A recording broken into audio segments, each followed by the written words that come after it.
जाके कबूतर मेरे सनम से इतना कह देना,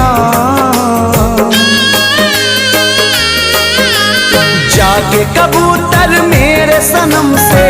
इतना कह देना, जैसे लूटी मेरी दुनिया किसी की लूटे ना, किसी का प्यार न छूटे, किसी का प्यार न टूटे, किसी का प्यार न छूटे।